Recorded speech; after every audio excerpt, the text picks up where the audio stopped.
السلام عليكم ورحمة الله وبركاته. وعليكم السلام ورحمة الله وبركاته.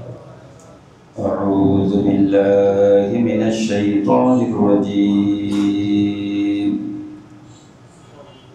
بسم الله الرحمن الرحيم. وإن من أهل الكتاب إلا ليؤمنن به قبل موته ويوم القيامة يكون عليهم شهيدا فبظلم من الذين هادوا حرمنا عليهم طيبات أحلت لهم وبصدهم عن سبيل الله كثيرا وأخذهم الربا وقد نهوا عنه وأكلهم أموال الناس بالباطل وأعتدنا للكافرين منهم عذابا أليما لكن الراسخون في العلم منهم والمؤمنون يؤمنون بما أنزل إليك وما أنزل من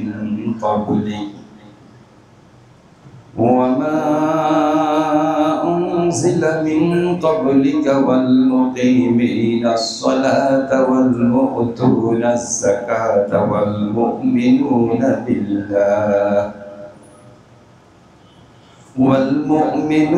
بالله واليوم الآخر أولئك سنؤتيهم أجرا عظيما.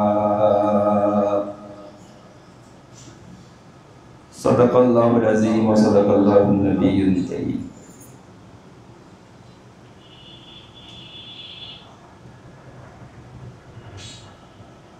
আল্লাহ রাব্বুল ইজ্জত রব্বুল আলামিনের অজস্র অসংখ্য শুকরিয়া।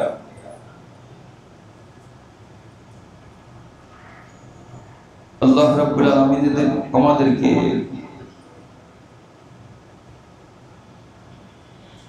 এই মর্তলোকের এই জাগতিক মাটির ধরাধামে আমাদের জীবন চলার পথের পাথেও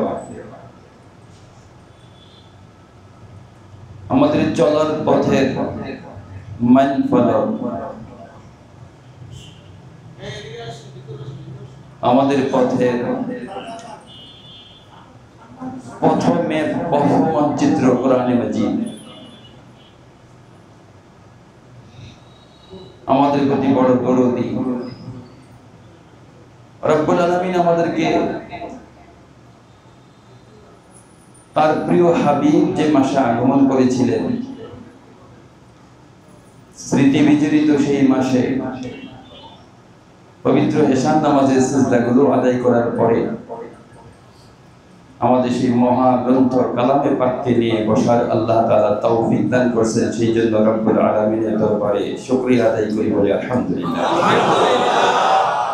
اللهم صل على محمد وعلى آل محمد كما صليت على إبراهيم وعلى آل إبراهيم إنك حميد مجيد.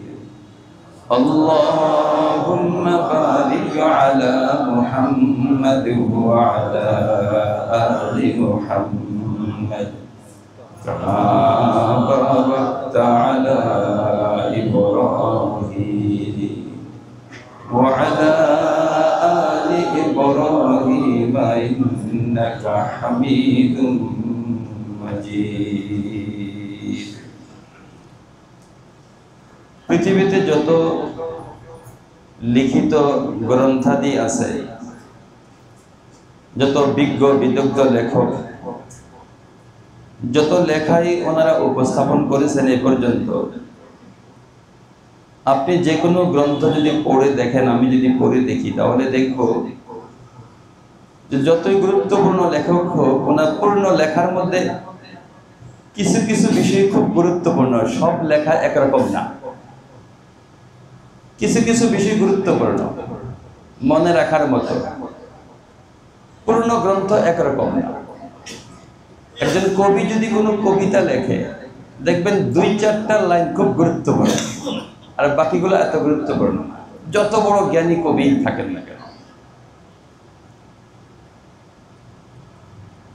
এই দৃষ্টিকোণ থেকে তাকালেও বোঝা যায় কোরআনে মাজিদ বারহাক সত্য। কারণ কোরআনে মাজিদের প্রথম হরফ থেকে শুরু করে শেষ পর্যন্ত প্রত্যেকটা অংশ তথ্য, তত্ত্ব, মর্মার্থ উচ্চ পর্যায়ের, আকাশচুম্বী। এর মধ্যে নিচু বলতে কিছু নেই। এতে বোঝা যায় এটা মানুষের বানানো কোনো বাণী। এর ভাব, ভাষা, এর অলঙ্কার, এর সৌন্দর্য, এর গাম্ভীর্য, এর ভাবার্থ ব্যক্ত করার মতো নয়। যার মাধ্যমে আল্লাহ তাআলা এই বাণীগুলো আমাদেরকে পৌঁছাইছেন, উনিও কত প্রভাবশালী দেখেন। যে কোনো স্বাধীন দেশে আভ্যন্তরীণ নিরাপত্তার জন্য তাদের নিরাপত্তা বাহিনী থাকে বিভিন্ন নামে। আভ্যন্তরীণ নিরাপত্তা শৃঙ্খলা এগুলো বজায় রাখার জন্য প্রত্যেক দেশে। আবার অন্যান্য দেশের পক্ষ থেকে যেন কোনো আক্রমণাত্মক অবস্থা তৈরি না হয়, এটা প্রতিরোধ করা যায়, এজন্য প্রতিরক্ষামূলক ব্যবস্থা থাকে, বাহিনী থাকে। প্রত্যেকের পোশাক এক না ভিন্ন। আবার এই এরিয়াটা অতিক্রম করার পরে যেই দেশ আসবে, এই প্রতিরক্ষা বাহিনী আর ওই প্রতিরক্ষা বাহিনী, ওই দেশের প্রতিরক্ষা বাহিনী, তাদের পোশাক এক না ভিন্ন।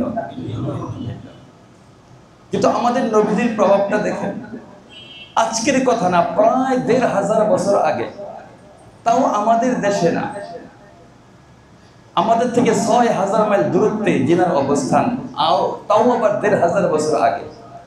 কিন্তু ওনার প্রভাব দেখেন কি পরিমাণ। আমি যখন ওনার বাহিত বাণী, আল্লাহ পাকের বাণী উনি উপস্থাপন করছেন, এই মজমাতে আসার জন্য আমি আগে থেকে ওযু করে রেডি হয়েছি কিনা, আমাকে কেউ বাধ্য করে নাই। আমার এরিয়াটা ৬০০০ মাইল দূরত্বে, আবার ১৫০০-১৫০০ বছর পূর্বে নবীজি চলে গেছেন। এর চেয়ে প্রভাবশালী কি হইতে পারে? ওনার পোশাকটা আজও আমাদের গায়ে আছে। কেমন প্রভাবশালী ব্যক্তি! উনি তো চলে গেছেন ১৫০০ বছর আগে। কল্পনা করে দেখছেন কেমন প্রভাব উনার। আমাকে কেউ বাধ্য করছে টুপি মাথায় দেওয়ার জন্য, আমাকে কেউ বাধ্য করছে আমার চোয়ালের মধ্যে দাঁড়িয়ে রাখার জন্য, কিন্তু ওনার প্রভাবটা কেমন। এই জন্য কালামে মাজিদের ওনার লিসান, জিহ্বা মুবারক থেকে যত বাণী বের হয়েছে, এর যে প্রভাব কত। পৃথিবীতে যত মাখলুকাত আছে, সিংহভাগ মাখলুকাত দেখবেন এক স্থানেই তার জন্ম মৃত্যু। সিংহভাগ, কিছু ব্যতিক্রম, আমাদের মতো চলমান কম।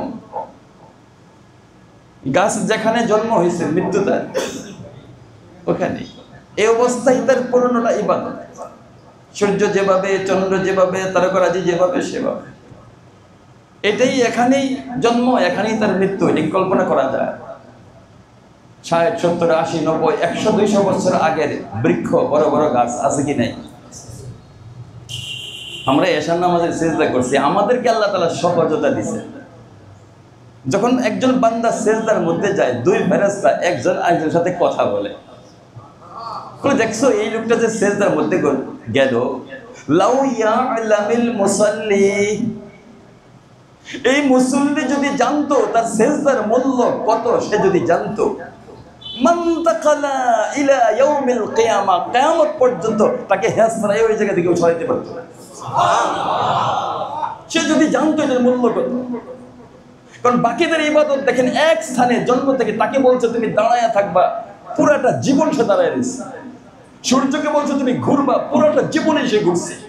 তার হায়াত কত লম্বা, কত আগে তাকে বানানো হয়েছে কেউ তো বলতে পারে না। একমাত্র আমাদেরকে সহজতা দান করছে। তো ওই ফেরেশতা আরেক ফেরেশতাকে বলে লাউ ইয়ালামিল মুসাল্লি, আর এই মুসল্লি যদি জানতো মান তাখালা ইলা ইয়াউমিল কিয়ামা, কিয়ামত পর্যন্ত তাকে এখান থেকে সরানো সম্ভব হতো। অর্থাৎ কিয়ামত পর্যন্ত মানুষ বাঁচে না, সে তার মওত পর্যন্ত তার মন চাইতো আমি সিজদায় পড়ে থাকি। কাজেই কোরআনে মাজিদের মজমার মধ্যে আমরা যারা আসছি, আমরা সংক্ষিপ্ত সময়ের জন্য আসি, এই 1 ঘন্টা 1.5 ঘন্টা সময়ের জন্য আসি, কিন্তু এটা যথেষ্ট নয়, যথেষ্ট নয়। আমি যেই আয়াত আমি রেখে যাই, ওই আয়াতের উপর যদি সারা জীবন কেউ আলোচনা করে, এটার আদ্যপান্ত এটা কিচ্ছু খুঁজে পাবে না। শুধু ভাষা মোটামুটি আমাদের দুর্বল সমঝ নিয়ে, দুর্বল বুঝ নিয়ে একটু বোঝার চেষ্টা করা, এটার মধ্যেও যদি আমাদের আগ্রহ না থাকে, এটা বড় কমি খায়নি আমাদের। আল্লাহ তাআলা ধ্যান ও খেলের সাথে আমলের নিয়তে এই মজমার কথাগুলো শোনার তৌফিক দান করে। ইতিপূর্বে যে আয়াতে কারিমা বিগত সপ্তাহে তেলাওয়াত করা হয়েছিল, 198 নম্বর আয়াত, সর্বশেষ আয়াত যেটা ছিল সেটা হলো বার রাফাআহুল্লাহু ইলাইহি, আল্লাহ তাআলা ওনাকে উঠিয়ে নিয়েছেন। ওনাকে বলতে কাকে? আলহামদুলিল্লাহ, আপনারা পাশ, আপনাদের মনে আছে হযরত ঈসা আলাইহিস সালামকে আল্লাহ তাআলা আকাশে উঠিয়ে দিয়েছেন। এখানে ধারাবাহিকভাবে ইহুদিদের কয়টা দুশ্চরিত্রের বর্ণনা দিয়েছে আল্লাহ তাআলা? 10টা দুশ্চরিত্রের বর্ণনা দিয়েছে। আসলে অবাধ্যতার শেষ কোথায়? এদের অবাধ্যতার শেষ কোথায় একটু জানার দরকার আছে না? এরকমই কি এরা করবে না এদের কোনো শেষ আছে? আল্লাহ তাআলা এই আয়াতে কারিমা এখন আমি তেলাওয়াত করেছি 159 আয়াত থেকে 162 আয়াত পর্যন্ত সূরাতুন নিসা তেলাওয়াত করেছি। এখানে আল্লাহ তাআলা শুরুতে যে আয়াতটা দান করেছেন, এটা হলো তাদের শেষের একটা বিবরণ দিয়েছেন। শেষ কোথায়? তাদের শেষ কোথায়? প্রথমে আমি তর্জমাটা বলে আমি সুসংবাদটা আপনাদেরকে দিয়ে দিই, পরে সুসংবাদের প্রেক্ষাপটটা বলবো। ওয়া ইম মিন আহলিল কিতাবি ইল্লা লিয়ুমিনান্না বিহি ক্বাবলা মাউতিহি ওয়া ইয়াওমাল কিয়ামাতি ইয়াকুনু আলাইহিম শাহীদা। আয়াতের 2টা অংশ। প্রথম অংশের তর্জমা যখন শেষ করব আমি, তখন আপনারা সবাই বললেন আলহামদুলিল্লাহ, বললেন, কারণ এটা শেষ একটা নিউজ পাইতেছি আমরা। ওয়া ইম মিন আহলিল কিতাব, আহলে কিতাব বলতে সাধারণত ইহুদি খ্রিস্টানদেরকে বোঝায়। এমন কোন আহলে কিতাব থাকবে না, অর্থাৎ এমন কোন ইহুদি থাকবে না, এমন কোন খ্রিস্টান থাকবে না, ইল্লা লা ইউমিনান্না বিহি ক্বাবলা মাউতিহি, এদের মউতের আগে ঈসা আলাইহিস সালামের প্রতি ঈমান আনবে না, এরকম কেউ থাকবে না। তার মানে সকলেই হযরত ঈসা আলাইহিস সালামের প্রতি তারা ঈমান আনবে। বলেন আলহামদুলিল্লাহ। তাহলে বোধহয় একটা শেষের নিউজ আমরা পাইছি। আল্লাহ তাআলা কখনো আমাদেরকে মিথ্যা তথ্য সরবরাহ করেন না। জিনার মাধ্যমে তথ্য সরবরাহ করা হয়েছে, ওনার জিন্দেগিতে ওনার জিহ্বাতে কোনোদিন মিথ্যা বলেন নাই। এরা ঈমান আনবে সব। এবার আসেন যাই, কখন এরা ঈমান আনবে? এই ইহুদি এবং খ্রিস্টান জাতি হযরত ঈসা আলাইহিস সালামের ব্যাপারে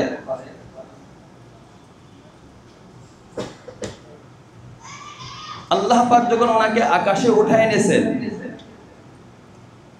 ইহুদিদের মতাদর্শ হলো, এদের চিন্তা হলো, এদের সিদ্ধান্ত হলো, যদিও সন্দেহ আছে এদের, তারা হযরত ঈসা আলাইহিস সালামকে হত্যা করছে। এটা হলো তাদের বিশ্বাস, হত্যা করছে। কারণ হত্যাকারী হলো ইহুদি, হন্তা হযরত ঈসা আলাইহিস সালাম। উনি ছিলেন খ্রিস্টানদের দাবি হলো উনি খ্রিস্টানদের অন্তর্ভুক্ত। তারাও ইহুদিদের এই কথাটাকে বিশ্বাস করছে, এই জন্য ক্রুশ চিহ্ন তারা গলায় ঝুলায় রাখে। অর্থাৎ তাদের যে 3 খোদার 1 খোদা, 3 রবের 1 রবকে হত্যা করা হয়েছে, এটা তারা তাদের একটা অংশ বিশ্বাস করে। কিন্তু ব্যাপার তো এটা না, ব্যাপার তো আল্লাহ তাআলা আসমানে উঠাই দিয়েছে। বলেন তো এই দুটোটা শ্রেণী সঠিকের উপর আছে না ভুলের উপর আছে? দুটোটা শ্রেণী ভুলের উপর আছে। এদের ভুল ভাঙানো দরকার না? রব যদি হয়, আমি খ্রিস্টানদেরকে বলতে চাই, আমি আপনার খ্রিস্টান যদি কেউ থাকে তাকে আমি বলতে চাই যে আপনার এত বোকা কেন? ইহুদিরা ক্রিমিনাল, আর আপনারা এত বোকা কেন? আমরা ঈমান আনছি আমাদের রব চিরঞ্জীব চিরস্থায়ী, রবের কোনোদিন, আল্লাহর কোনোদিন মৃত্যু হয় না, আল্লাহ মৃত্যু দেন। কি করে বিশ্বাস করলেন? ইহুদিরা বলল মেরে ফেলছি।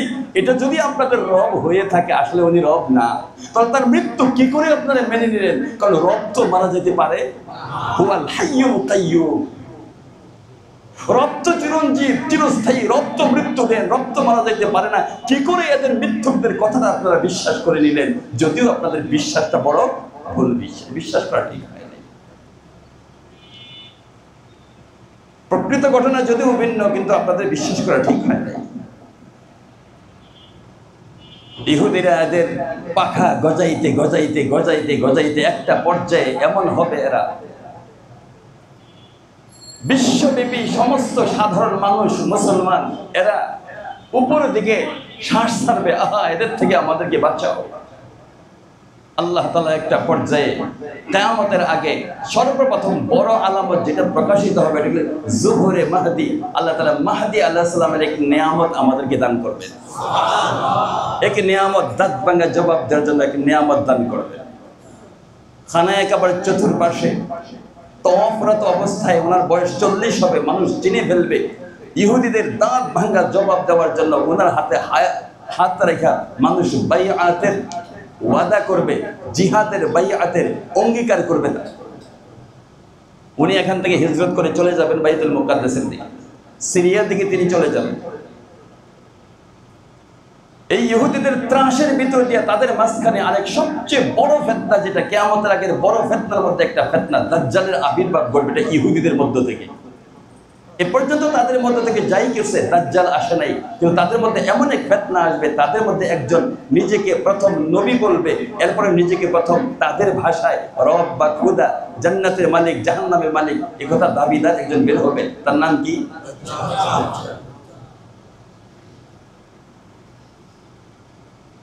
নওয়াস ইবনে সামআন, ওনার বর্ণিত নবীদের দীর্ঘ হাদিস। নবীজিকে জিজ্ঞাসা করা হয়েছে, ইয়া রাসূলুল্লাহ তার চেহারা কেমন হবে? নবীজি এদের বোঝার সুবিধার্থে একজনের চেহারা কথা বলছেন। জাহিলিয়া যুগে ওই জামানে একজন কুৎসিত চেহারার মানুষ ছিল, এর চাইতে কুৎসিত হইতে পারে না মানুষ, কিন্তু চেহারাটা বড় কুৎসিত। আব্দুল উজ্জা ইবনে কুতনা, ওই লোকের নাম ছিল আব্দুল উজ্জা ইবনে কুতনা। নবীজি বলছেন এই আব্দুল উজ্জা ইবনে কুতনার মতো দেখা যাবে তাকে, মানে একটু বোঝার সুবিধার্থে বলছে। চোখ থাকবে তার দুইটা, একটা প্রায় কপালের দিকে, আরেকটা অন্ধ থাকবে, দুই চোখের এক চোখ অন্ধ থাকবে, যুবক থাকবে, চুলগুলা কোকড়ানো থাকবে, তার সাথে আগুন থাকবে, তার সাথে বাগান থাকবে। যাদেরকে সে দাওয়াত দিবে তাকে খোদা হিসাবে মেনে নেওয়ার জন্য, প্রভু হিসাবে মেনে নেওয়ার জন্য, যারা মেনে নেবে তাদেরকে বাগানে ঢুকাই দিবে, যারা মানবে না তারা আগুনের মধ্যে ঢুকাই দিবে। আগুনের মধ্যে যারা ঢুকবে, যারা মানবে না, তারা সূরা কুরাইশ তেলাওয়াত করার সাথে সাথে তাদের আগুনটা এভাবে পানির মতো হয়ে যাবে, আরামদায়ক হয়ে যাবে, যেভাবে নমরুদ ইব্রাহিম আলাইহিস সালামের জন্য আগুনের ব্যবস্থা করার পরে ইয়া নারু কুনি বারদাও ওয়া সালামান আলা ইব্রাহিম, এই কথা বলার সাথে সাথে আগুন যেরকম শীতল হয়ে গিয়েছিল, ওই আগুনটা এরকম শীতল হয়ে যাবে। দাজ্জাল আবির্ভাব হবে, এমন ফিতনা তৈরি করবে সে, চারটা জায়গায় সে যেতে পারবে না। মদিনায় যাইতে পারবে না, মদিনা শহরে ঢুকতে পারবে না, মক্কা মুকাররমার মধ্যে ঢুকতে পারবে না, বাইতুল মুকাদ্দাসের মধ্যে ঢুকতে পারবে না, তুর পর্বতের মধ্যে ঢুকতে পারবে না। জরিব আহমার একটা জায়গা আছে মদিনার কাছাকাছি, এই পর্যন্ত আয়েশা পড়বে। এই পর্যন্ত আয়েশা পড়ার পরে দেখবে মদিনার চতুর্পাশে ফেরেশতাদের হাতে তলোয়ার, ফেরেশতাদের হাতে তলোয়ার দেখবে, মদিনার ভিতরে ঢুকতে পারবে না। সে যখন মদিনায় ঢুকতে পারবে না, মদিনার ভিতরে তখন যারা দুর্বল ইমানদার ছিল, মুনাফিক টাইপের মানুষ তখন যারা থাকবে, মদিনার মধ্যে প্রলয়ন করে 3টা ভূমিকম্প হবে, জমিনটা কাইপা উঠবে। কাইপা ওঠার সাথে সাথে নবীজি বলছে মদিনা থেকে যারা মুনাফিক থাকবে তখন এভাবে মদিনা থেকে বের হয়ে যাবে, যেভাবে একটা আগুনের মাধ্যমে আমাদের ব্যবহৃত লোহার তৈরি, যে আমাদের ব্যবহারের যে পারিবারিক ব্যবহারের যে কি বলে দা বটি, এগুলোর থেকে যে জংটা যেভাবে বের হয়ে যায়, ঠিক 3টা ভূমিকম্পের কারণে মদিনার মুনাফিকগুলো এভাবে বের হয়ে তার দলভুক্ত হয়ে যাবে। তাহলে ফিতনা কত বড় ভয়াবহ ফিতনা। এক যুবককে যে দাওয়াত দিবে, একজনকে দাওয়াত দিবে যে তুমি আমার দিন কবুল করো, সে বলল যে না, তোমার চেহারা সুরত তো দেখে বোঝা যায় তুমি দাজ্জাল। তোমার নমুনা তো নবীজি যেটা বলছে এই মোতাবেক তোমার চেহারার সাথে তো দাজ্জাল মিলে, তোমার কৃষ্টি, তোমার কাজ, এগুলোর সাথে দাজ্জালের সাথে মিল হয়, তুমি দাজ্জাল। এই কথা বলার সাথে সাথে তাকে হত্যা করে ফেলবে, 2 খণ্ড করে ফেলবে। 2 খণ্ড করার সাথে সাথে সে উঠা বলবে আগে একটু সন্দেহ ছিল, এখন আর কোনো সন্দেহ নেই, এখন আর কোনো সন্দেহ নেই। যেই লোকটা তার দিন মেনে নেবে, মেনে নেওয়ার পরে সে আসমানকে বলবে বৃষ্টি দাও, আসমান থেকে বৃষ্টি হইতে থাকবে, নিজের ঈমান হেফাজত করা তখন বড় কঠিন হয়ে যাবে। মুহূর্তের মধ্যে জমিন থেকে, জমিনের ভিতর থেকে সবুজ শ্যামল এরকম ঘাস বের হবে। এটার মধ্যে গৃহপালিত পশু চারণ ভূমির মতো ঘাস খাইতে থাকবে। সন্ধ্যার পূর্ব মুহূর্তে যখন ফিরতে থাকবে, এদের স্বাস্থ্য ভালো হয়ে যাবে। নবীজি বলছে যে এদের কুজ, উটের কুজগুলা মোটা মোটা হয়ে যাবে, এদের উলানটা দুধে ভরপুর হয়ে যাবে। এত বড় ফিতনার মধ্যে সে নিজেকে প্রভু বলে দাবি দিয়েছে, এটা মেনে নাও বড়। নবীজি এগুলো বলার পরে বলছে দেখো, আমার পরে নবী আসবে না, সে যদি নবী দাবি দেয় তোমরা বিশ্বাস করো না। আর সে নিজেকে প্রভু বলে দাবি দেবে, এটাও তোমরা কখনো বিশ্বাস করো না। এটা কেন বিশ্বাস করবে না? কারণ দুনিয়ার মধ্যে জন্মচক্ষু দিয়ে কখনো প্রভুকে দেখা যায় না। এই যে নবীজির যুক্তিটা কেমন যৌক্তিক, কত সুন্দর কথা বলছে, দেখা যায় না। এক যুবককে 2 খণ্ড করবে, 2 খণ্ড করার পরে এক অংশ থেকে আরেক অংশ এই পরিমাণ দূরত্বে থাকবে। সাধারণত একজন মানুষ তীর ছুট দিলে কতটুকু দূরত্বে যায়, এতটুকু দূরত্বে লাশ পৌঁছে যাবে। সে ডাক দেওয়ার সাথে সাথে 2 অংশ একত্রিত হইয়া তার কাছে চলে আসবে, তাকে বলবে যে দেখো এবার আমি তোমার প্রভু কিনা বলো। বলুন এই ফিতনার মধ্যে সে জীবন দিতে পারে, মৃত্যু দিতে পারে। ইমানকে হেফাজত করা কঠিন কি কঠিন না? কঠিন। নওয়াস বিন সামআন রাদিয়াল্লাহু তাআলা বর্ণিত হাদিসের মধ্যে নবীজিকে জিজ্ঞাসা করেন, ইয়া রাসূলুল্লাহ, তার গতি কেমন হবে? যে বায়ু দ্বারা চালিত মেঘমালা যেভাবে যাইতে থাকে তার গতিগুলো এরকম হবে। তার সময়গুলো কেমন হবে? তার সময়গুলো হবে, সে যে প্রথম দিন আগমন করবে, প্রথম দিনটা হবে 1 বছরের মতো লম্বা, দ্বিতীয় দিন হবে 1 মাসের মতো লম্বা, তৃতীয় দিন হবে 1 সপ্তাহের মতো লম্বা। সাহাবীরা তো সহস্র সাহাবী, ওনারা জিজ্ঞেস করেন, ইয়া রাসূলুল্লাহ, যেই এক দিনটা 1 বছরের মতো লম্বা হবে, এই সময়ে কি আমরা রেগুলার এই পূর্ণ 1 বছরের ভিতরে 5 ওয়াক্ত নামাজ আদায় করব, না আমরা কিভাবে নামাজ আদায় করব? নবীজি বলছেন যে না, তোমরা এভাবে না, সময়ের হিসাব রাখা এর ভিতরে 5 ওয়াক্ত নামাজ তোমরা আদায় করবা। পুরো ওইটা তো হলো তার ভেলকিবাজি, এটা হলো তার ভেলকিবাজি। অরিজিনাল দিন রাতের মধ্যে সে একটা ধাঁধা লাগাই দিবে, জাদুর মতো সে করবে, ধাঁধা লাগাই দিবে। বাকি অন্যান্য দিনগুলো স্বাভাবিক দিনের মতো হবে। আল্লাহ রাব্বুল আলামিন মেহেরবানি করে ইমাম মাহদী আলাইহিস সালামকে আল্লাহ তাআলা ওই তার অনুসারীদেরকে দমন করার জন্য পাঠাবেন। খুব তাদের যে লিডার দাজ্জালকে দমন করার জন্য আল্লাহ রাব্বুল আলামিন হযরত ঈসা আলাইহিস সালামকে পাঠাবেন। তো হযরত ঈসা আলাইহিস সালামকে যখন আল্লাহ তাআলা পাঠাবেন, তাহলে বোঝা গেল ঈসা আলাইহিস সালাম যে কিয়ামতের আগে আসবেন, এটা আসার উদ্দেশ্য দাজ্জালকে হত্যা করা, ইহুদিদেরকে দমন করার একটা উদ্দেশ্য। আরেকটা উদ্দেশ্য হলো, যে কথা আগে বলছিলাম, তাদের বিশ্বাস ঈসা আলাইহিসকে হত্যা করা হয়েছে, এটা প্রমাণ করার জন্য ঈসা সশরীরে আসবেন। যদি হত্যা হইতো তাহলে সশরীরে আসতে পারতেন না। আরেকটা কারণ হলো, সকল নবী আমাদের মুহাম্মদ রাসূলুল্লাহ সাল্লাল্লাহু আলাইহি ওয়াসাল্লামের উম্মত হওয়ার জন্য আল্লাহ তাআলার কাছে আবদার জানাইছে। কারো আবদার আল্লাহ তাআলা কবুল করেন নাই। হযরত ঈসা আলাইহিস সালামকে এই পদ্ধতি না করলে এই উম্মত হওয়ার কোনো সুযোগ ছিল না। এই জন্য আল্লাহ তাআলা কিয়ামতের আগে পাঠাবেন। সবচেয়ে ফায়দা যেটা হবে সেটা হলো হযরত ঈসা আলাইহিস সালাম, আপনারা ইংরেজিতে যারা পড়েন তারা দেখবেন দামাস্কাস মসজিদ, সিরিয়ার দামেস্ক মসজিদ, এটা বড় ঐতিহাসিক মসজিদ। এই মসজিদে আসরের আজান হবে, তিরমিজি শরীফের হাদিস, আসরের আজান হবে, আমাদের কথা কোনোদিন মিথ্যা হবে না, নবীজির তথ্য কোনোদিন মিথ্যা। আসরে আজান হবে, মুয়াজ্জিন আজান দিবে, জামাত রেডি হবে, ইমাম মাহদী আলাইহিস সালাম মসজিদে থাকবেন ইমামতি করার জন্য। এমন অবস্থায় হযরত ঈসা আলাইহিস সালাম 2 ফেরেশতার নূরের পরের মধ্যে ভর দিয়ে অথবা কাদের মধ্যে ভর দিয়া দামাস্কাস মসজিদের রঙিন পোশাক থাকবে ওনার গায়ের মধ্যে, পূর্ব প্রান্তের সাদা মিনারের কাছে তিনি অবতরণ করবেন। জানি না এখন কেমন মিনার, নবীজির ভাষা হলো পূর্ব প্রান্তের, মসজিদের পূর্ব প্রান্তের যে সাদা মিনার, এটার উপর তিনি আরোহণ করবেন, আসবেন। মাথা নিচের দিকে থাকবে, মাথা যখন নিচের দিকে থাকবে, মাথা থেকে টপ টপ করে পানি পড়তে থাকবে, মনে হবে মাত্র উনি গোসল করে আসছেন। মাথা যখন উপরের দিকে দিবে, তখন মুক্তার দানার মতো পানিগুলো, গলিত মোমের মতো পানিগুলা গড়ায় গড়ায় ফোঁটা ফোঁটা পড়তে থাকবে। হযরত ঈসা আলাইহিস সালামের হালতটা এরকম হবে। আয়েশা বলবেন, আমার জন্য সিঁড়ি নিয়ে আসো। উনি তো নামবেন সাদে মিনার উপর, সিঁড়ি নিয়ে আসো। ওনার জন্য সিঁড়ি নিয়ে আসবেন, উনি নিচে নামবেন।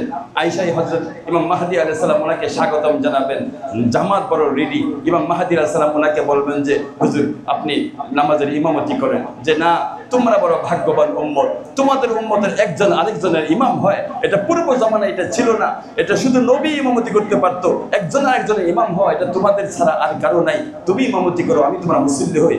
আপনি ইমামতি করেন, আমি আপনার মুসল্লি হই। এভাবে হযরত ঈসা আলাইহিস সালাম ওই আসরের জামাতের মুসল্লি হিসেবে নামাজ আদায় করবেন। ইতিমধ্যে ইমাম মাহদী আলাইহিস সালাম সৈন্য সামন্ত বন্টন করছেন, অস্ত্র বন্টন করে দিয়েছেন, এদের মোকাবেলা কেমনে করা যায়। হযরত ঈসা আলাইহিস সালাম কে বলবেন যে হুজুর আপনি মেহেরবানি করে আপনি বাহিনীর দায়িত্ব আপনি নেন। যে না, বাহিনীর দায়িত্ব আমি নেব না, বাহিনীর দায়িত্ব তোমার কাছেই থাকবে, আপনার কাছেই থাকবে। আমাকে আল্লাহ তাআলা পাঠাইছে ওই দাজ্জালকে হত্যা করার জন্য। আল্লাহ তাআলা এমন মুজিজাই অবস্থা ওনাকে দান করবেন, ওনার দৃষ্টি যতটুকু যায় ততটুকু ওনার নাক থেকে যে শ্বাস বের হবে, শ্বাসের আঘাতে কাফেরদের মৃত্যু। আল্লাহ তাআলা প্রভাব, নবীদেরকে কেমন প্রভাব দান করবেন, এমন প্রভাব দান করবেন, শ্বাস যেখানে লাগবে ওনার শ্বাস ওই পর্যন্ত যাবে যেই পর্যন্ত ওনার দৃষ্টি যায়। ওনার খবর পাওয়ার সাথে সাথেই দাজ্জালের গায়ে জ্বর শুরু হয়ে যাবে। এ পর্যন্ত তারা যাই করছিল, এক পাহাড়ের নাম জাবালুল খামার। ইহুদিরা অন্যায় করতে করতে এমন করে মানুষকে মারতে মারতে এই পরিমাণ মানুষকে তারা মারবে, জাবালুল খামারের মধ্যে দাঁড়ায়া উপর দিকে তাকায়া বলবে জমিনের মানুষ তো হত্যা করে শেষ করছি, আবার তোকে মাইরে আমি শেষ করবো। একথা বলে উপর দিকে তীর ছুড়বে, ওই তীরের মধ্যে কুদরতি ভাবে আল্লাহ তাআলা রক্ত দিয়ে দেবে, এটা ঘুরে আসবে। এমন পথভ্রষ্টতার মধ্যে হযরত ঈসা আলাইহিস সালাম দৌড় দিবেন দাজ্জালের পিছনে। দৌড়াইতে দৌড়াইতে একটা পর্যায়ে এখনো বাইতুল মুকাদ্দাসের নিকটবর্তী একটা জায়গার নাম হলো বাবে লুদ। এই লুদের দরজার কাছে যায়, লুদ শহর, লুদ যে এরিয়াটা, এটার দরজার কাছে যায় তাকে পাবেন, বর্ষা বিদ্ধ করে তাকে হত্যা করবেন। হযরত ঈসা আলাইহিস সালাম এবং ইমাম মাহদী আলাইহিস সালামের 7 বছর হবে। 7 বছর। কয় বছর লেনি দিলি? ওনার বয়স 40 বছর বয়সে উনি জিহাদের বাইয়াত নেবেন। হযরত ঈসা আলাইহিস সালাম যখন দুনিয়া থেকে বিদায় হয়েছিলেন তখন ওনার বয়স ছিল 33। এরপরে উনি বাঁচবেন আরো 40 বছর বয়স, আর ওনার সাথে লেনি দিয়ে হবে 5 কি 7 বছর। কত বছর? 5 কি 7 বছর। এই পরিমাণ ইমাম মাহদী আলাইহিস সালামের সাথে সময় যাপন হবে। ইহুদিদেরকে এভাবে ময়দানের মধ্যে পরাজিত করবে, মুসলমানরা এভাবে পরাজিত করবে, এই দুই যোগ্য নেতার তত্ত্বাবধানে এভাবে মারবে। একটা গাছের অন্তরালে ইহুদিরা লুকায় থাকবে, পাথরের ভিতরে লুকায় থাকবে, আর গাছ বলবে যে আমার পিছনে এক ইহুদি লুকায়িত আছে, রে মারো। পাথর বলবে আমার নিচে আত্মগোপন করেছে, একে মারো। সমস্ত সব তাদের মোকাবেলায় চলে যাবে। সব যখন এদেরকে হত্যা করা হবে, যারা বাকি থাকবে সব হযরত ঈসা আলাইহিস প্রতি ঈমান আনবে, কারণ তাদের ধারণা পাল্টে গেছে। এটাই আল্লাহ তাআলা বলছে ওয়া মিন আহলিল কিতাবি লা ইউমিনান্না বিহি ক্বাবলা মাউতিহি। এখানে একটা সর্বনাম ব্যবহার করেছে, মাউতিহি। এই হি বলতে হযরত ঈসা আলাইহিস সালাম, হি বলতে হযরত ঈসা আলাইহিস সালাম। এটা যাইতে না যাইতেই একটু প্রাসঙ্গিক বিধায় এটা বলে দেই, এটা যাইতে না যাইতেই ইয়াজুজ মাজুজের আগমন হবে। এটা যাইতে না যাইতেই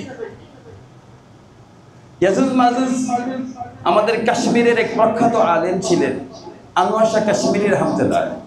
ওনার চেহারাটা এমন ছিল, হিন্দুরা বলতো যে এই লোক যেই ধর্মের মধ্যে আছে এই ধর্ম সত্য।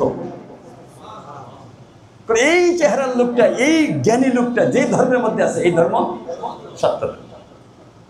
এটা মুসলমানদের দলিল ছিল আনোয়ার শাহ কাশ্মীরি রাহমাতুল্লাহ আলাইহি। তো ওই আনোয়ার শাহ কাশ্মীরি রহমতুল্লাহ আলাইহি উনি অনেক গবেষণা করে বলছেন যে বর্তমান যে ককেশাস পর্বতমালা, এই ককেশাস পর্বতমালার ওই পারে মানুষের নজরে আসবে না, ক্যামেরায় আসবে না, হযরত নূহ আলাইহিস সালামের এক সন্তান ছিল ইয়াফাস। হাম, সাম, ইয়াফাস, কেনা। ইয়াফাসের যত সন্তানাদি এদের সংখ্যা আমাদের চাইতে বেশি। আমরা হইলাম 10-এর 1 আর এর হলো 10-এর 9। সব সন্ত্রাসী, সব সন্ত্রাসী। এদের থেকে বাঁচার জন্য যুলকারনাইন এখানে একটা প্রাচীর নির্মাণ করছিলেন, এদের থেকে বাঁচার জন্য। তো ওই প্রাচীর প্রতিদিন তো তারা চেষ্টা করে, যাই হোক ওই সময় প্রাচীর ভেদ করে তারা এভাবে চলে আসবে, মনে হয় উঁচু পর্বত থেকে নিচে এভাবে নামবে, মনে হয় যে তারা এমন ভাবে দৌড় দিবে, মনে হয় যে পিচ্ছিল বলে না, পিচ্ছিল পথের মধ্যে মনে হয় উঁচু জায়গা থেকে নিচে গড়াইয়া পড়তেছে, এত দ্রুত গতিতে দৌড় দিবে। তা বুড়িয়া একটা উপসাগর আছে, উপসাগরের মধ্যে এসে পানি পান করবে, কেমন হিংস্র, এক শ্বাসে এই পরিমাণ নামবে, পুরা উপসাগরের পানি শেষ করে দিবে। দ্বিতীয় গ্রুপ যে যাবে আর কোনো পানি এখানে পাবে না। কত বড় সন্ত্রাস! পৃথিবীতে হত্যাযজ্ঞ চালাবে, এমন অর্ধ, নবীজি বলছেন এমন অর্ধ বিগত জায়গা খালি থাকবে না যেই জায়গায় তারা কাউকে না হত্যাযজ্ঞ না চালায়। হযরত ঈসা আলাইহিস সালাম ওনার জীবদ্দশায় এই অবস্থা, উনি ঈমানওয়ালাদেরকে নিয়ে তুর পর্বতের মধ্যে চলে যাবেন।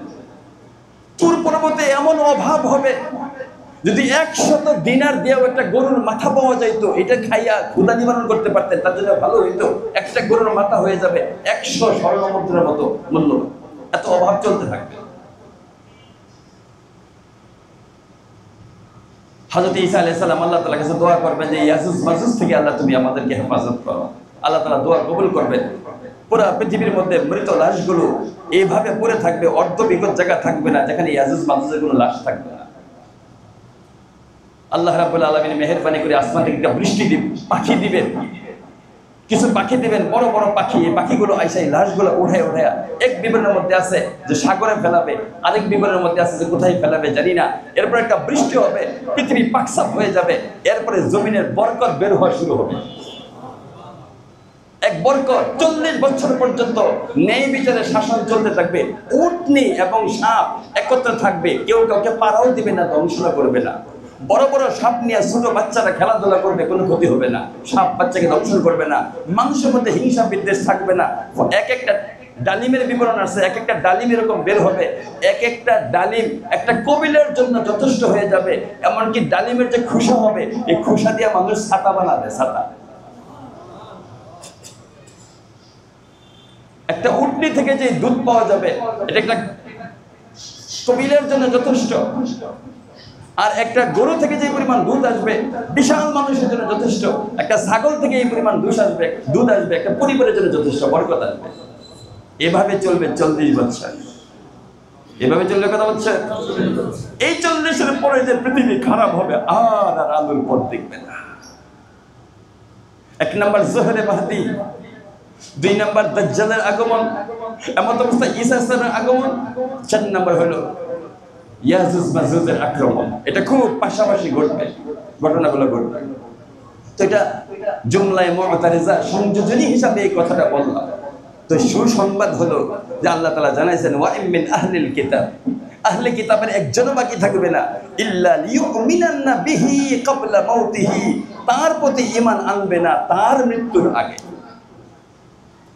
এই হি সর্বনাম অথবা প্রোনাউন যেটাই বলেন, এই হি কে? এই হি হলো হযরত ঈসা আলাইহিস সালাম। কেউ কেউ বলছেন যে এখানে এই হি এটার মুরাদ হইল যে কোনো আহলে কিতাব যারা হযরত ঈসা আলাইহিস প্রতি বিশ্বাস নাই, আমাদের প্রতি নবীজির প্রতি বিশ্বাস নাই, এই হির মুরাদ হইল উনি। এই কথার অর্থ হলো প্রত্যেক ইহুদি যখন মৃত্যুর সময় হয়, মৃত্যুর সময় হইলে পরে যখন পরজগৎ তার চোখের মধ্যে ভাসতে থাকে, তখন ঈসা ইসলাম খোদা ছিলেন না, ঈসা ইসলাম যার সন্তান ছিলেন না, ঈসা ইসলাম কারো প্রভু ছিলেন না, ঈসা ইসলামকে হত্যা করা হয় নাই, সব জিনিস তার খুলে যাবে। এই মুরাদ হলো ওই দিকে। এটাও তার আপন জায়গায় সঠিক। হাত্তা ইযা হাদারা আহাদুহুমুল মাউত, ক্বালা ইন্নী তুবতুল আন। প্রত্যেক মানুষের কাছে যখন মওত আসে, মওত আসার সাথে সাথে সে বলে আল্লাহ তওবা করলাম, ভুল হয়ে গেছে, তওবা করলাম। এই তওবা কি গ্রহণযোগ্য হবে? হাত্তা ইউগারগির, আমাদের নবীজি বলছে গরগরানে শুরু হওয়ার পূর্ব পর্যন্ত, গরগরানে শুরু হওয়া মানে কি ধরে ফেলাইছে, এখন ধরে ফেলাইছে, এখন আর তার তওবা কবুল হবে না। এরকম ঈমান তো সব ইহুদি আনবে, এরকম ঈমান তো সব খ্রিস্টানই আনবে, কিন্তু এই ঈমান কোন কাজে লাগবে? কাজে লাগবে। ওয়া ইয়াউমাল কিয়ামাতি ইয়াকুনু আলাইহিম শাহীদা। কিয়ামতের ময়দানে হযরত ঈসা আলাইহিস সালাম কে ওনার প্রতি ঈমান আনছে, কে ওনার প্রতি ঈমান আনে নাই, কিয়ামতের ময়দানে স্বয়ং ঈসা আলাইহিস সালাম সাক্ষ্য প্রদান করবে। فبظلم من الذين هادوا حرمنا عليهم طيبات أحلت لهم وبصدهم عن سبيل الله كثيرا। বনি ইসরাইলের শরীয়তের মধ্যে ইহুদিদের জন্য আল্লাহ তাআলা অনেক হালাল খাবার হারাম করে দিয়েছেন। কোনো পয়জন নাই, কোনো দেশ তার নাই, এরকম হালাল খাবার অনেক খাবার তাদের জন্য হারাম করে দিয়েছে। একটা প্রশ্ন জাগতে পারে যে আল্লাহ তাআলা তাদের শরীয়তকে এত চাপাই দিয়েছেন কেন, এত কাঠিন্যতা দিয়েছেন কেন, চাপাই দিয়েছেন কেন? বলেন তো ভাই, আমাদের কোনো সন্তান যদি আমাদের কথা না শুনে, বন্ধু বান্ধব যদি ভালো না হয়, এদের সাথে সময় ক্ষেপণ করে, লেখাপড়াও করে না, চাকরি বাকরিও করে না, শুয়ে বসে থাকে, সারাদিন মোবাইল টেলিভিশন এগুলো নিয়ে ব্যস্ত থাকে, এদের জন্য একটু অভিভাবক করা হয় কি হয় না? বরং এই কথা বলে তুই আজ থেকে বাড়ি থেকে বের হইতে পারবি না, বলে কি বলে না? এই ছেলেকে তো খুব আদর করতো, এখন ওই বাবাই বলে আজকে থেকে তুই বাড়ি থেকে বের হইতে পারবি না। বাড়িওয়ালিকে বলে যায় তুমি তার ব্যাপারে বড় সাবধান, আমি বলার পূর্ব পর্যন্ত কোনো খাবার পর্যন্ত দিতে পারবে না। এরকম করা বাবা কখনো কখনো অবাধ্য সন্তানের ক্ষেত্রে হইতে পারে কি পারে না? ঠিক আল্লাহ তাআলা ইহুদিদেরকে যে কষ্টগুলো দিয়েছে, ইহুদিরা যদি বলে যে আমাদের প্রতি আল্লাহ তাআলা জুলম করছে, আমরা বলবো উচিত কাজ করছে, আমরা বলবো যোগ্য উচিত কাজ করছে। স্বয়ং আল্লাহ আমাদেরকে জানাই দিয়েছে তাদের প্রতি কেন আল্লাহ তাআলা বিরাগ ভাজন, কেন আল্লাহ তাআলা হালাল জিনিসকে হারাম করে দিয়েছেন, এত বাধ্যবাধকতা কেন আল্লাহ তাআলা এখানে বলছেন। ফাবিজুলমিন মিনাল্লাযিনা হাদু, ইহুদিদের মধ্যে থেকে জুলুম করার কারণে হারামনা আলাইহিম তাইয়্যিবা, অনেক পবিত্র জিনিস তাদের জন্য আমি হারাম করে দিয়েছি তাদের জুলমি আচরণের জন্য। আমার কথা না আল্লাহর কথা? উহিল্লাত লাহুম, ইতিপূর্বে হালাল ছিল, অনেক খাবার হালাল ছিল, যখন এটা উল্টা পাল্টা করছে তখন আমি হালালটাকে কি করে দিয়েছি? হারাম করে দিয়েছি। কারণ হালাল যখন ছিল, হালাল থাকার সময় যখন এগুলা খাইছে, ভোগ করছে, এটার জন্য তার কোনো শাস্তি ছিল না। হারাম ঘোষণা করার সাথে সাথে এইটা যদি আবার ভোগ করে, এই জন্য জাহান্নাম রেডি আছে কি আছে না?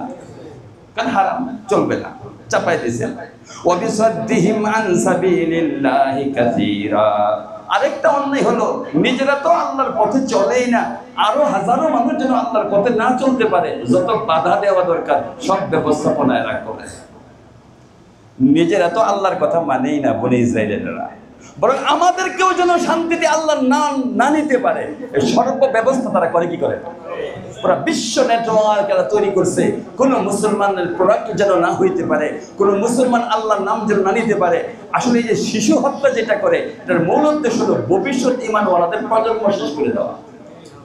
এটা মূল টার্গেট হলো এদের এটা। আল্লাহ বলছে যে এদেরকে আমি শাস্তি এই জন্য দিই, ওয়াবিসাদ্দিহিম আন সাবিলিল্লাহি কাসীরা, অনেক মানুষকে এরা বাধাগ্রস্ত করে আমি আল্লাহ তাআলার বন্দেগী যেন এরা না করতে পারে। আরেকটা কারণ ওয়া আখযিহিমুর রিবা, এরা সুদ খাওয়াই বড় পটু। সাম্মাউনা লিল কাযিব, অন্য জায়গায় আছে এরা মিথ্যার মধ্যে বড় পটু, সত্য কথা এরা সত্যের সাথে সম্পর্ক নেই। আখযিহিমুর রিবা, সুদ গ্রহণের বেলায় এরা বড় পটু। ওয়াকাদ নুহু আনহু, বলেন তো সুদ হালাল না হারাম? সুদ তো এদের জন্য আগে আমি হারাম করে দিয়েছি, কিন্তু যেটা হারাম করছি এটা খাওয়ার মধ্যে এরা বড় পটু। ওয়া আকলিহিম আমওয়ালান নাস বিল বাতিল, 4 নম্বর ত্রুটি হইল এরা অন্যায়ভাবে মানুষের মাল গ্রহণ করা, ভোগ করা, এটার মধ্যে এরা বড় সিদ্ধহস্ত, এরা বড় পটু। এটা এ কারণেই শুধু এটাই না, শরীয়ত চাপাই দিছি এটাই না, ওয়া আ'তাদনা লিল কাফিরিনা মিনহুম আযাবান আলীমা, এই সমস্ত কাফিরদের জন্য খুব পীড়াদায়ক শাস্তি আমি প্রস্তুত করে রাখবো না, রাখছি। আল্লাহ বলছে এটা রেডি করে আমি রাখছি, শুধু দুনিয়াই শেষ না, তাহলে মোটামুটি তো বোঝা গেল ইহুদিদের শেষ কোন দিকে। ইহুদিদের শেষ লাস্ট টাইম হযরত ঈসা আলাইহিস সালাম আগমনের সাথে মারা টারা যাওয়ার পরে যেগুলো থাকবে এগুলো তো ঈমান আনবে, ওনার প্রতি ঈমান আনবে, খ্রিস্টানরাও ঈমান আনবে, এটা লাস্ট। এর আগ পর্যন্ত টুকিটাকি আমাদেরকে যা হত্যা করতে পারেন করেন, আমাদের এরা শহীদ হবে, খুব একটা লস হবে না। হয়তো দুনিয়ার মধ্যে আমরা একটা কষ্ট করে যাব, পরিবারের সদস্য চলে যাবে, কিন্তু এরা শহীদ হবে। কিন্তু আপনাদের ঠিকানা কোথায়? ওয়া'আতাদনা লিল কাফিরিনা আযাবান আলীমা, আপনাদের জন্য রেডি করা আছে জাহান্নামের শাস্তি। আর আপাতত দুনিয়ার শাস্তি হিসাবে এই দুই মহামানবকে আল্লাহ তাআলা পাঠাবেন, হযরত ইমাম মাহদী আলাইহিস সালাম এবং হযরত ঈসা আলাইহিস সালাম। দেখেন কোরআন আমাদেরকে কেমন অব্যর্থ তথ্য দেয়, আমাদেরকে সান্ত্বনা দেয়। শেষ কোথায় এটাও আমাদেরকে আল্লাহ তাআলা বলে দেয়। লাকিনির রাসিকুনা ফিল ইলমি মিনহুম ওয়াল মুমিনুনা ইউমিনুনা বিমা উনজিলা ইলাইকা ওয়া মা উনজিলা মিন ক্বাবলিক ওয়াল মুকিমিনাস সালাতা ওয়াল মুতুনাজ যাকাতা ওয়াল মুমিনুনা বিল্লাহি ওয়াল ইয়াউমিল আখির উলাইকা সানুতিহিম আজরান আযীমা। ইহুদিদের বিরুদ্ধে যখন আল্লাহ তাআলা এই জাতীয় দুঃসংবাদ দিয়েছেন, তখন যে সমস্ত ইহুদিরা মুসলমান হয়েছিল ওনাদের আত্মার পানিও শুকায় যায়। আমরাও তো ইহুদি ছিলাম, তাহলে আমাদের অবস্থাটা কি?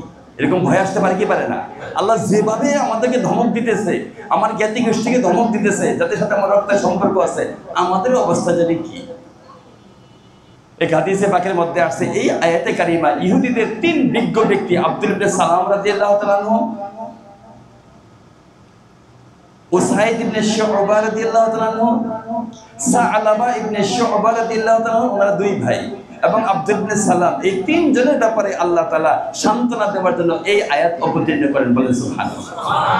তাতে কি বলে, কি বলেন দেখেন, লাকিনির রাসিকুনা ফিল ইলমি মিনহুম, এই ইহুদিদের মধ্য থেকে যারা প্রকৃত জ্ঞানী বিজ্ঞ ব্যক্তি, যারা আসলে যারা আল্লাহকে মানে না, এরা যত শিক্ষিতই হোক, এরা বিজ্ঞ না অবিজ্ঞ, যত শিক্ষিতই হোক, সে বিমান বানাইছে তাতে কি হয়েছে? তাকে আমি কি বলবো? যত বড় শিক্ষিতই হোক, তাকে তো শিক্ষিত বলার আল্লাহর ভাষায় সুযোগ নেই। লাকিনির রাসিকুনা ফিল ইলমি মিনহুম, তাদের মধ্যে যারা বিদগ্ধ জ্ঞানী, যারা ওয়াল মুমিনুনা, এবং ঈমানদার যারা, ইউমিনুনা বিমা উনজিলা ইলাইকা, হে নবী আপনার মধ্যে যে কিতাব দিয়েছে এই কিতাবেও বিশ্বাস করে, ওয়া মা উনজিলা মিন ক্বাবলিক, আপনার আগে যে কিতাব দিয়েছে ওইটাকেও বিশ্বাস করে, মানে ইনজিলকেও বিশ্বাস করে, তাওরাতকেও বিশ্বাস করে, কোরআনকেও বিশ্বাস করে। এরা আরো দ্বিগুণ সওয়াব পাবে কি পাবে না? তাদের জন্য তো দ্বিগুণ পুরস্কার। নিজের কিতাবের প্রতি বিশ্বাস করছে, ওই হায়াতও পাইছে, আবার এই হায়াতও পাইছে।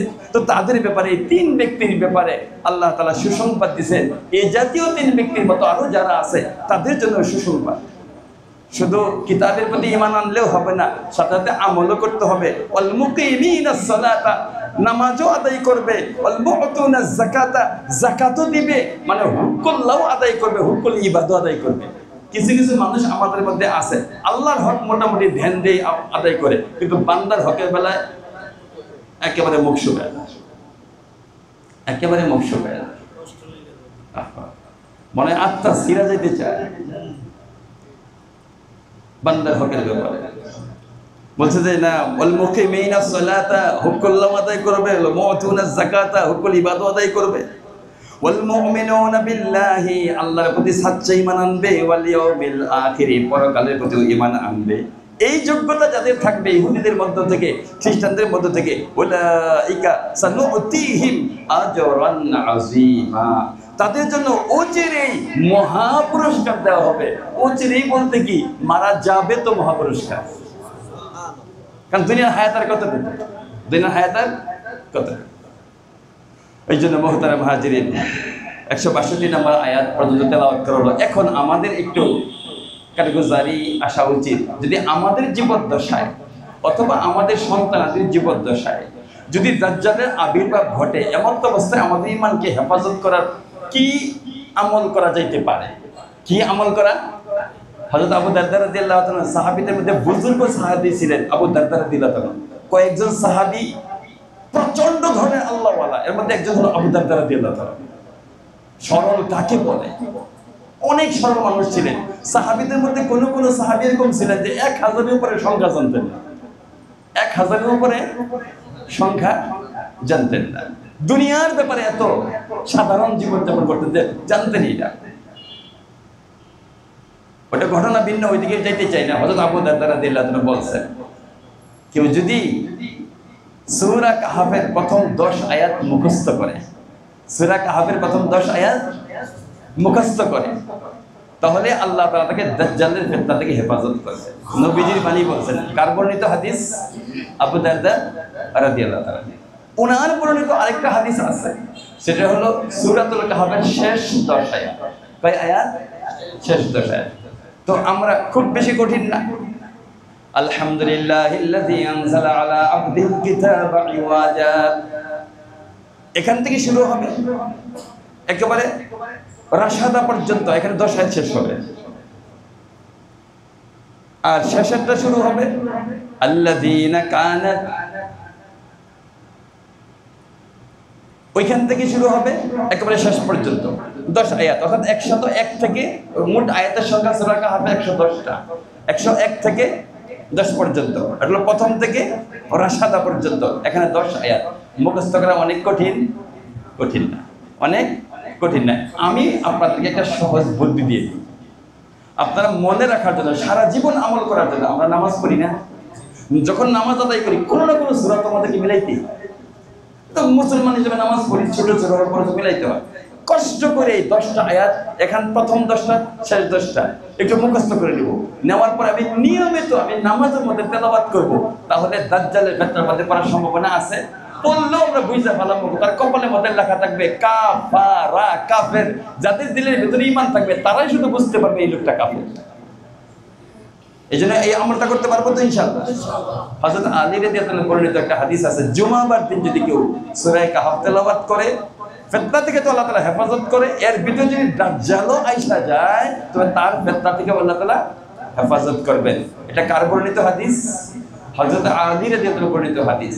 যারা দেখে দেখে পড়তে পারি, একটু সুযোগ আছে, জুমাবার দিন ইনশাআল্লাহ সূরা কাহাফ পুরাটাই পড়ব, আর মুখস্থ করে নেব অন্তত কোন অংশ, প্রথম 10 আয়াত আর শেষ 10 আয়াত। আল্লাযীনা কানাত আ'য়ুনুহুম ফি গিতা'in আন যিকরি, এখান থেকে শুরু করব শেষ পর্যন্ত। পারা যাবে না, কষ্ট হবে অনেক। এখন থেকে মুখস্থ করা শুরু করে দিই, আস্তে আস্তে 1 আয়াত 2 আয়াত 3 আয়াত এরকম করতে করতে, কারণ বাঁচতে তো হবে।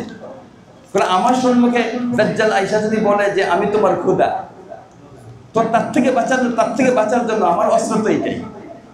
আমাকে নবীজি এই অস্ত্রটা দিয়ে গেছে। আর আলহামদুলিল্লাহ, যদি তার প্রতি ঈমান যদি না আনি, আর সে যদি তার নির্মিত বানানো জাহান্নামের মধ্যে ঢোকায় দেয়, তো ঢুকতে দেরি হবে। ওইখানে যাবে সূরা কুরআশ তেলাওয়াত করব, আর এই আগুনটা ওই ইব্রাহিম আলাইহিস সালামের আগুনের মতো হয়ে যাবে, পরিবর্তন হয়ে যাবে। চিন্তা আছে আমাদের? নবীজি আমাদেরকে ঔষধ দিয়ে গেছে, উনি তো ডাক্তার, উনি আমাদের দরুদি। আজকে এই হাদিস আমি জুমাতে তো বেশি কথা বলা যায় না, সময় থাকে কম। এই হাদিস পড়ছি আমি গতবার বলতে, ইন্নামা আনা বিমানজিলাতিল ওয়ালিদ, আরে তোমার বাবা তোমার প্রতি কত দয়ালু, এর চাইতে আমি অনেক বেশি দয়ালু। বাবাই তো সন্তানের জন্য গাড়ি করে বাড়ি করে কত কিছু করে, সে আর কত দয়ালু। বিমানজিলাতিল ওয়ালিদ, আমি তোমার বাবার চাইতে, বাবার জায়গায় বাবার চাইতে দয়ালু। আল্লাহ রাব্বুল আলামিন আমাদেরকে দাজ্জালের ফিতনা সম্পর্কিত এবং ইহুদিদের ব্যাপারে চূড়ান্ত যে সংবাদ আদি আমরা শুনলাম, আল্লাহ রাব্বুল আলামিন যেন আমাদেরকে এই ফিতনা ফাসাদের জামানায় আমাদের ঈমানকে হেফাজত করেন, এবং দুরাচারী ইহুদি যারা, তাদের সমুচ্চ শিক্ষা যেন আল্লাহ তাআলা তাদেরকে দান করে। সকলে বলেন আমিন।